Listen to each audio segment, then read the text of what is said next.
Mes frères et sœurs dans les Seigneurs, que Dieu soit loué. Encore une fois, les moments propices, les meilleurs moments de notre vie, nous est donné sous la grâce divine. Et ces merveilleux moments ramènent nos esprits sous une atmosphère commune, en sorte que la bénédiction de Dieu ne puisse pas nous échapper. Et aujourd'hui, nous sommes encore là. Je vous salue, moi, votre humble serviteur, le docteur évangéliste Béli Nzonza. De partout où vous vous retrouvez, au moment où vous nous recevez, n'est-ce pas, dans la maison, en famille, au bureau, partout, dans la voiture, partout où vous pouvez, n'est-ce pas, vous retrouver en ces moments. Soyez bénis et unis d'esprit, n'est-ce pas, à la sainte vocation ou même à la sainte convocation du Seigneur, comme le moment nous est donné. Que mon Dieu puisse vous bénir et qu'il en soit également glorifié pour que ces moments propices, ces meilleurs moments, soient d'intenses bénéfices pour chacun de nous, chacune de nous. Je bénis de manière particulière les amis de l'Alliance, le peuple de Dieu en général. Recevez de moi toutes les bénédictions, vous qui vous connectez toujours, n'est-ce pas, à notre chambre de travail, que ce soit sur Facebook et sur YouTube. Vraiment que le Dieu de notre esprit puisse vous bénir. Je vais continuer la même thématique la fois passée, les mystères de devant sa face. Et ici, je vous ai dit, nous parlons de la face de Christ qui représente vraiment l'évangile, qui est la doctrine du Seigneur Jésus-Christ. Avant tout, je vais convaincre mon esprit à faire quelque chose qui a retenu mon attention depuis que cette journée a commencé. Et c'est de vous bénir à travers la prière. Dieu mon Père, je bénis tes enfants qui, connectés, n'est-ce pas, à moi, mais cherchant ta face en ces moments, sont nombreux alors à pouvoir écouter, à pouvoir suivre, Seigneur, la marche spirituelle que tu nous donnes en ces moments. Qu'ils reçoivent de moi toutes les bénédictions au nom de Jésus-Christ par le Saint-Esprit. Ainsi j'ai prié. Amen. Merci mon frère, ma soeur. Le mystère est devant sa face. La face du Seigneur qui représente, comme je dis, la doctrine, l'évangile de notre Seigneur Jésus-Christ. Mais cela comporte l'expression, je dirais même une précision doctrinale efficace qui se diffère, n'est-ce pas, d'autres enseignements. J'aimerais que vous puissiez retenir deux choses avant que je puisse continuer, n'est-ce pas, à présenter ces chapelets des 6 mystères comme promis. Retenez d'abord en ce qui concerne l'expression et la précision de la doctrine de notre Seigneur Jésus-Christ que, premièrement, la doctrine de Christ est spirituelle, c'est-à-dire éternelle. Ce n'est pas une doctrine, frère, qui est limitée dans le temps et dans l'espace. J'aimerais que nous puissions lire 1 Pierre, chapitre 1er, 23 à 25, lecteur de la Bible. Je lis la parole au nom du Seigneur Jésus. Amen. Puisque vous avez été régénérés, non par une sémence corruptible, mais par une sémence incorruptible, par la parole vivante et permanente de Dieu, car toute chair est comme l'herbe, et toute sa gloire comme la fleur. De l'herbe sèche et la fleur tombe. Le 25e verset. Mais la parole du Seigneur demeure éternellement. Wow. Et cette parole est celle qui vous a été annoncée par l'Évangile. Écoutez-moi, l'herbe est sèche. Alors sèche-le plus tôt, quelle que soit la durée de sa vie ou de sa survie. Mais à un moment donné, l'herbe est sèche. Parler de la compréhension doctrinale, je dirais bien, en ce qui concerne le Seigneur Jésus-Christ, et limiter les choses dans les vocables matériels. Ça veut dire les vocables passagers. Frère, c'est limiter même l'action de cet évangile. Frère, c'est extraire même le goût le plus efficace qui puisse porter salut à tout croyant, à tout homme qui l'écoute et qui l'entend, ou même qu'il reçoit. Écoutez-moi, le Seigneur Jésus est tellement mystérieux, tellement magnifique que son message qui représente sa face, ça veut dire, sa doctrine n'est pas une doctrine passagère, n'est pas une doctrine matérielle, n'est pas une doctrine mondaine ou normale. Non, ce n'est pas limité dans le temps et dans l'espace. Mais la doctrine de notre Seigneur est une doctrine éternelle. Ça signifie quoi? Elle est spirituelle. Bien sûr que quand vous lisez, bien-aimé, son enseignement, ça vous ramènera à des choses que vous avez l'habitude de voir, parfois de palper, de rencontrer dans la nature. Mais écoutez-moi, le vrai message qu'incarne ce document constitutionnellement établi pour notre salut, communément appelé Bible, ce message-là est un message spirituel. Ça signifie quoi? Lorsque vous l'écoutez, vous le lisez, vous le méditez, comprenez qu'il y a une dimension spirituelle, une dimension invisible qui est cachée. Vous savez qu'est-ce qui a extrait en fait la puissance du message de notre Seigneur? C'est parce que nous avions compris la Bible comme la livresquerie générale que nous avions l'habitude, n'est-ce pas, de consulter. Alors que la production, mon frère, ma soeur, en termes de quintessence du message, de ce qui est contenu dans ces saintes écritures, qui représentent la lettre manifeste du Seigneur, frère, est vraiment caché dans un langage que nul ne peut comprendre. Écoutez-moi, le Seigneur a utilisé pour nous enseigner un langage spirituel, aussi pour des choses qui concernent la spiritualité. Donc retenez avec moi, mes frères et sœurs, que l'expression et la précision doctrinaire de notre Seigneur Jésus-Christ, frère, est spirituel, alors qu'il est éternel. Ne limitez pas les choses de Dieu à la manière de la compréhension humaine. Ne voyez pas les choses de Dieu à la manière des hommes. Parce que notre Dieu est tellement fantastique et tellement magnifique que sa doctrine, qui est sa face, personne ne peut alors la voir ou le voir, tout simplement parce qu'il limite les choses du point de vue matériel, du point de vue passager. La doctrine de notre Seigneur, sa face, elle est spirituelle, alors qu'elle est éternelle. Et deuxièmement, mes frères et sœurs, retenez ceci, que la doctrine de Christ est pieuse. J'aimerais que nous puissions lire 1 Timothée 6, 3. 1 Timothée 6, le 3e verset. Si quelqu'un enseigne de fausses doctrines et ne s'attache pas aux saintes paroles de notre Seigneur Jésus-Christ et à la doctrine qui est selon sa piété. Écoutez-moi, la doctrine de Christ est spirituelle. Ce n'est pas une doctrine, mon frère, ma soeur, qui peut être, n'est-ce pas, je dirais, manifestée rien que par des signes visibles. Aujourd'hui, c'est tout le monde, même moi, qui demande à Dieu, Seigneur, fais quelque chose dans ma vie. Mais écoutez, mon frère, ma soeur, limiter ces choses par rapport à des réalisations humaines, à des réalisations matérielles, ce n'est pas comprendre la doctrine de Christ. Beaucoup se disent comme appartenant au Seigneur. Et dans le vrai, tout simplement parce qu'ils s'adonnent plus à des prières. Alors des prières qu'ils organisent avec une certaine mouvance. Et dans des cadres bien définis. Nous sommes bazamba. Nous sommes bien aimés dans les Seigneurs. Retraite, ça dit qu'ils organisent des récollections de tout genre.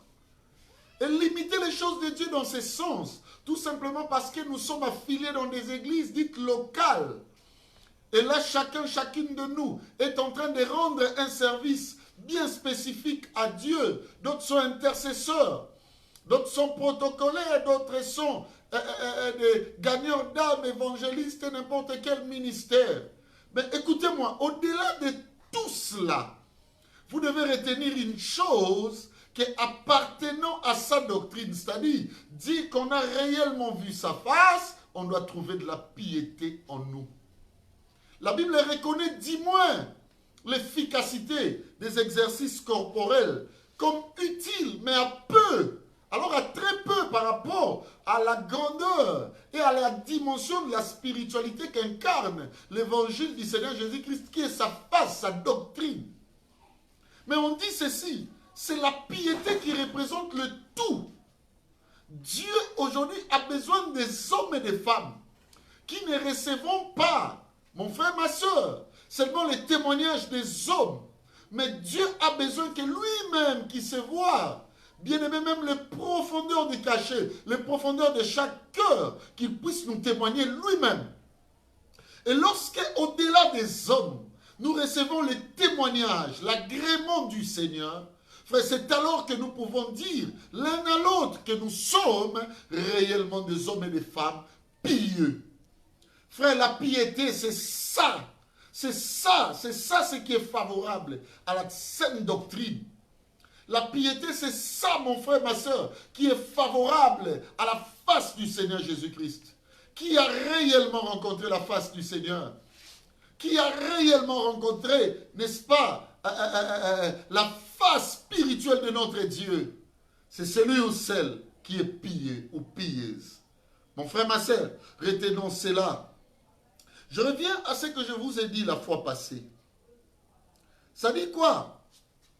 Je dis, mon frère, ma soeur, que si notre évangile, d'après 2 Corinthiens chapitre 4, versets 3 et 4, est voilé, il est voilé pour les incrédules, dont le Dieu de ce siècle a aveuglé l'intelligence, afin qu'ils ne vissent pas briller la splendeur de l'évangile de Christ, qui est l'image de Dieu.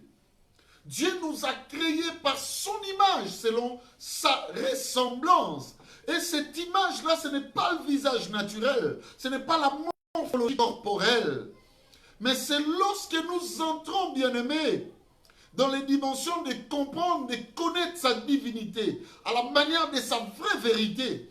Et deuxièmement, manifester cela au point d'être témoigné par lui. Et c'est ce qui manque, cette dimension à l'Église. L'Église, chacune de nous, est en train de triompher de sa foi de la manière la plus limitée par rapport à un raisonnement humain. Et comme résultat, nous remarquons, c'est comme si nous sommes limités dans notre action. Et qu'est-ce qui favorise, frère, ces limites? C'est tout simplement parce que nous sommes loin de sa face. Le Seigneur dit ceci, personne ne peut voir sa face et rester vivant.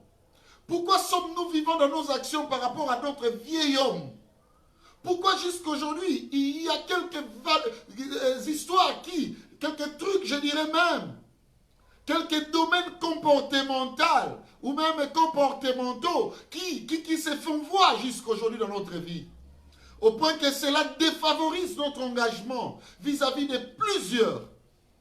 C'est tout simplement parce qu'on n'a pas vu la vraie face du Seigneur, le vrai visage de notre Dieu. Parce que si réellement nous avons rencontré la vraie doctrine, si réellement nous avons rencontré l'évangile, frère, personne ne peut se dire, appartenant au Seigneur, être avec le Seigneur, sans se charger de sa croix. Et qu'est-ce que vous croyez? Quand le Seigneur Jésus disait que chacun de vous se charge de sa croix, il disait réellement quoi? Il amenait tout homme à mourir. Tout homme à mourir dans ses œuvres. Tout homme à abandonner une vie ancienne et avoir l'image représentative de notre Seigneur. C'est comme cela que nous porterons son image.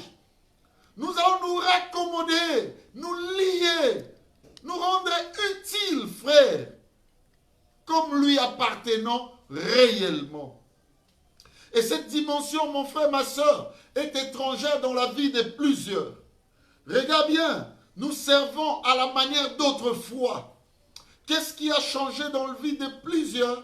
C'est tout simplement parce que cette fois-ci, nous visitons des chapelles communément appelées églises. Deuxièmement, parce que nous allons chanter, parfois voyant des choses beaucoup plus spirituelles par rapport à des visions, ou je dirais à l'élargissement des sphères de recevabilité en ce qui concerne la vision spirituelle. Mais tout cela, est-ce que la piété y est? La piété, écoutez-moi, c'est ce qui va résider dans notre cœur. C'est ce qui va façonner notre homme intérieur à manifester toujours Parce que la Bible dit, c'est par l'abondance du cœur que la bouche parle. Ça signifie que toutes nos œuvres, les œuvres que nous poserons sur la terre, bien-aimés, cela proviendra de l'état intérieur. Et écoutez-moi, lorsqu'on a rencontré réellement son visage, sa face, c'est Dieu-là, il vient résider dans notre cœur, afin qu'il le façonne à l'image de la piété, à l'image de la régénération. C'est ce qui est parfois étranger. Et je vous ai dit, il y en aura au total 6 mystères que nous allons bénéficier. Ce sont des mystères. Pourquoi des mystères? Parce que ce sont des choses qui existent réellement dans le diapason de la divinité de notre Dieu. Ce sont des choses qui existent réellement dans l'environnement de notre Dieu.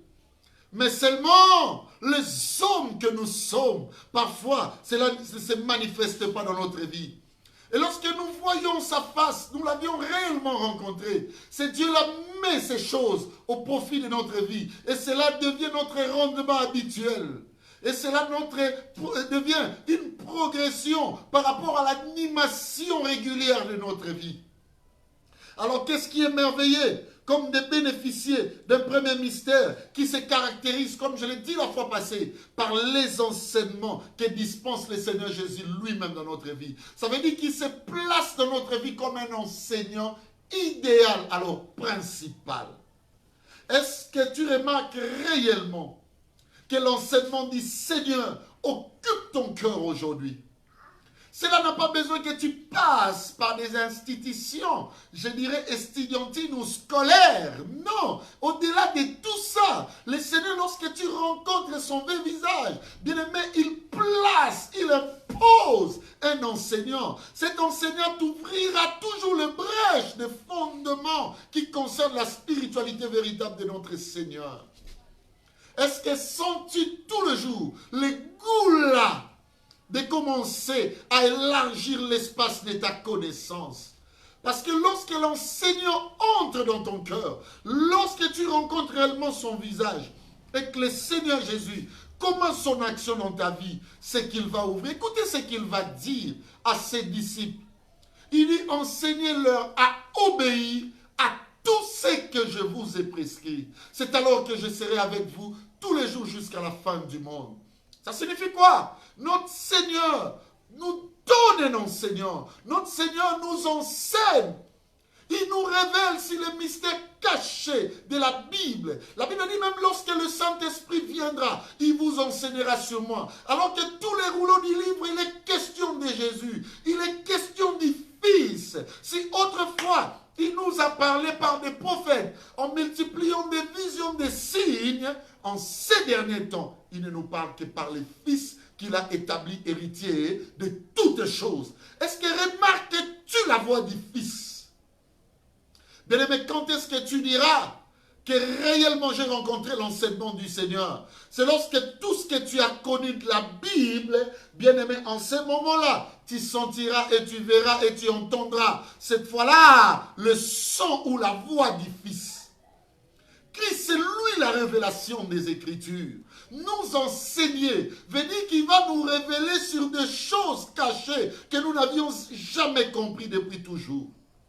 Tu as l'habitude de lire cette Bible, peut-être tu l'as, n'est-ce pas, en traduction, je ne sais quelle langue, anglaise, tu l'as en traduction francophone ou française, tu l'as en traduction, je ne sais pas, lingala ou quoi. Mais est-ce que par rapport à tout ça, le Fils a déjà dicté maintenant son enseignement? Le Fils t'a déjà révélé ce qui est dit dans ces saintes Écritures. Frère, il y a beaucoup de choses que plusieurs d'entre nous ne comprennent pas. Tout simplement parce qu'ils n'ont jamais reçu de cet enseignant. Et deuxième mystère, je vous ai parlé des instructions. Ça veut dire ou conseil. Il sera pour vous un Dieu de conseil. Parce que l'esprit qu'anime cet évangile est un esprit de conseil. Au point que vous n'aurez plus besoin que les gens vous conseillent. Parce que lui-même, il sera là pour vous dicter sur des voies que vous devez suivre. Lui-même, il sera là pour vous dire pourquoi avez-vous fait cela. Lui-même, il sera là pour vous mettre mal à l'aise parfois. Et je l'ai démontré à travers la femme de Ponce Pilate. qui n'a pas laissé sa maison tranquille, la décision de son mari, en disant à son mari, en disant à son époux, lave tes mains, purifie-toi, parce que cet homme est juste. Est-ce que le Seigneur passe et traverse tes pensées pour te révéler réellement sur le conseil? Notre Dieu est un Dieu de conseil. Ça veut dire un Dieu qui nous console comme il veut, un Dieu qui nous reproche comme il veut, un Dieu qui nous corrige comme il veut, un Dieu qui nous dirige comme il veut. Et aujourd'hui, mon frère, ma soeur, le peu de minutes qui me restent, je vais vous parler du troisième mystère que nous avons lorsque nous avions réellement rencontré sa face. C'est que quand on rencontre sa face, le Seigneur nous donne les commandements et les lois de Jésus. Waouh! Les commandements et les lois de Jésus. Jésus, notre Seigneur, nous impose des commandements et des lois. Écoutez, il y a un latin, il y a une parabole latin qui dit nul n'est au-dessus de la loi. Ça veut dire la loi est au-dessus de tout. Écoutez-moi, Dieu sait que nous avons des sentiments. Dieu sait que nous avons des voix. Et je vais corroborer avec les latins dura lex sed lex. Disons même la loi est dure, mais c'est la loi. Ça veut dire Dieu sait que nous voulions parfois à faire des choses à la manière de notre vouloir. Mais écoutez-moi, au-delà du fait qu'il soit un Dieu enseignant, qu'il soit un Dieu instructeur ou conseiller, il est également un Dieu commandant, un Dieu de justice, un Dieu qui impose ses lois dans la vie de ses enfants. On va lire le livre de Tite. Tite, prenez avec moi Tite, chapitre 2, le verset 1er. Tite, chapitre 2, le premier verset. Pour toi, dis les choses qui sont conformes à la saine doctrine.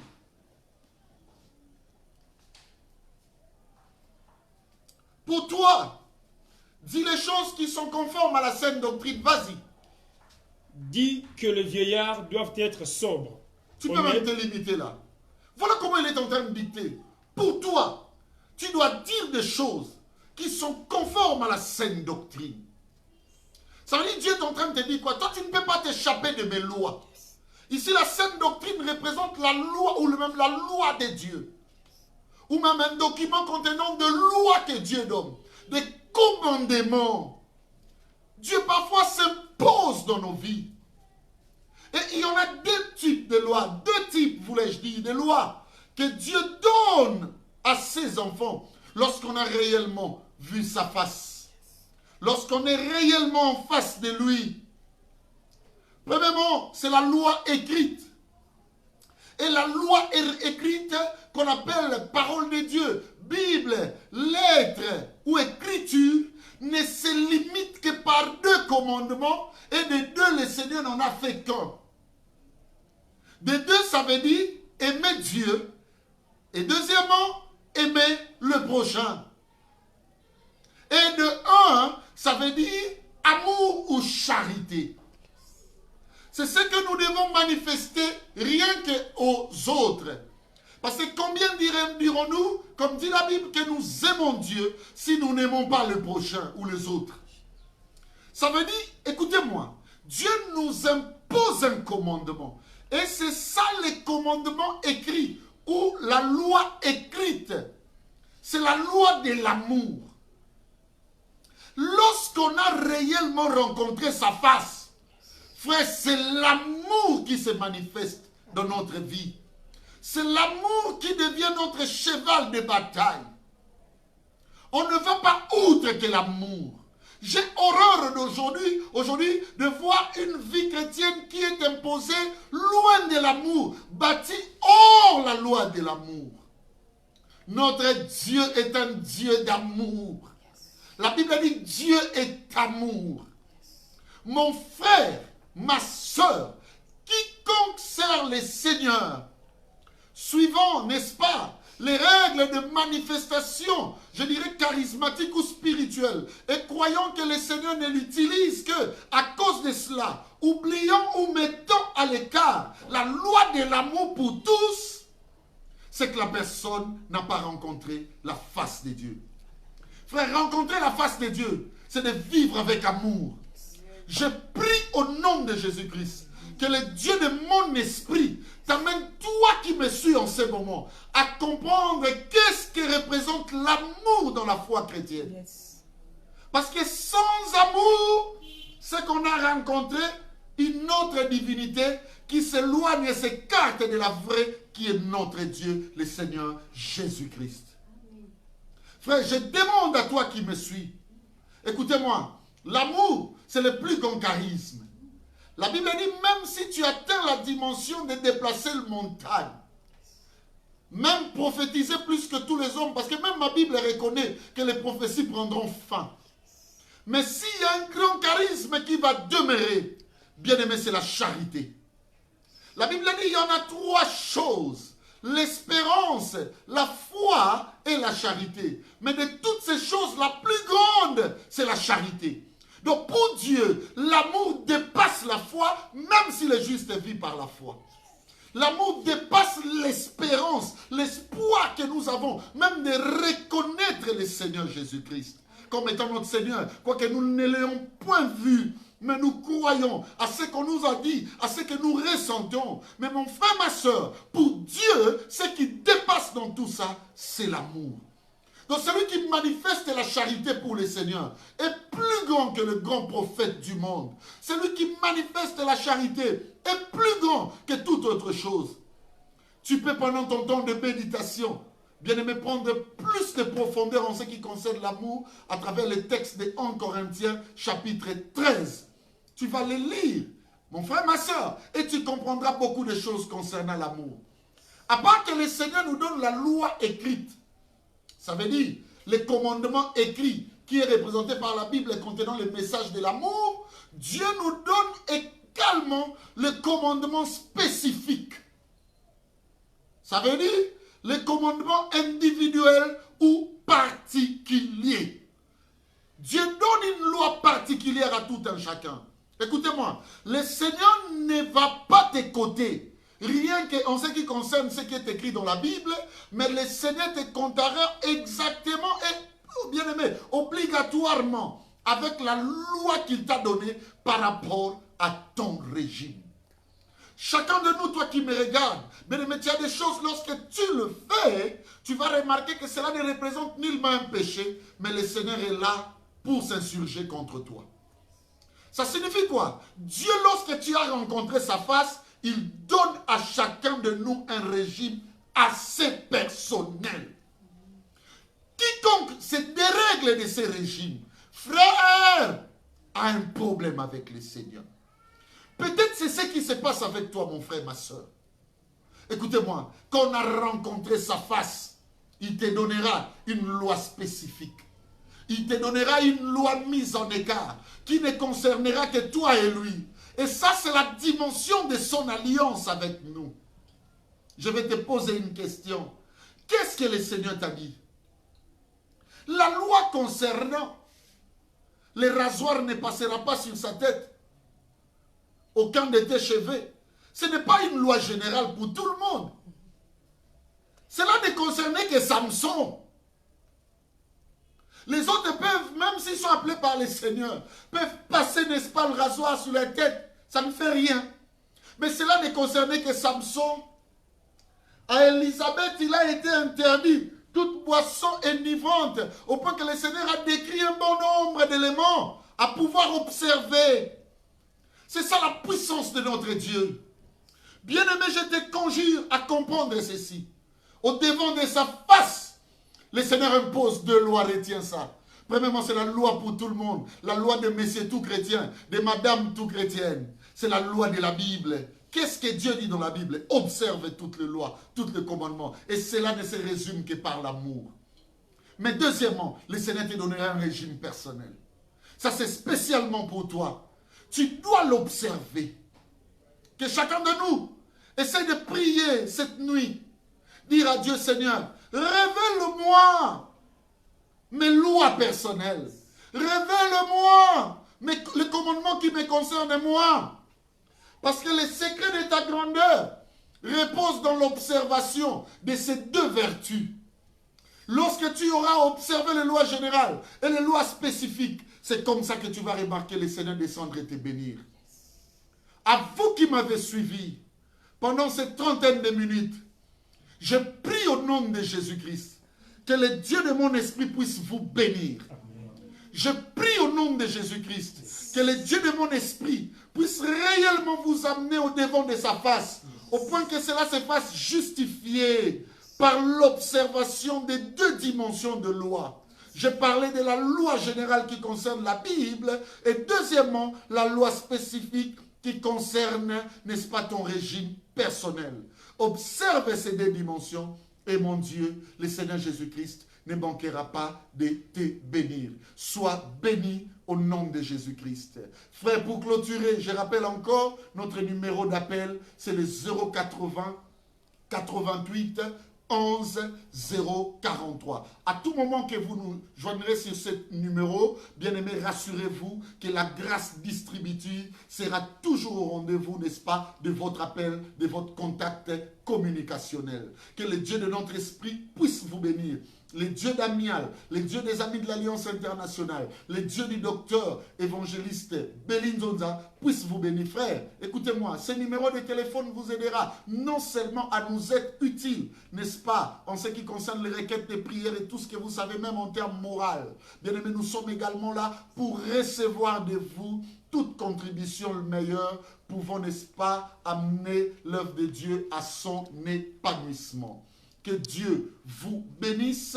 Bien-aimés, demeurez en contact avec nous. L'adresse de notre église, Kigoma, numéro 153, commune de Kinshasa, direction province, juste au coin. Bien-aimés, si vous venez là, vous allez voir l'église Amial prête, n'est-ce pas, à vous accueillir et à partager les meilleurs moments. Bien-aimés, demeurez, n'est-ce pas, connectés aux réseaux sociaux. Deux services nous sont, n'est-ce pas, proposés tous les jours pour notre bénédiction. Même les missions que vous avez suivies, bien-aimés, il y en a encore tant d'autres que vous pouvez suivre, n'est-ce pas, sur YouTube avec l'adresse Amial TV. Également sur Facebook avec l'adresse Amial Kigoma. Soyez bénis et que le Dieu d'Amial puisse vous bénir au nom de Jésus-Christ par le Saint-Esprit. Amen. Shalom, shalom, shalom. Shalom.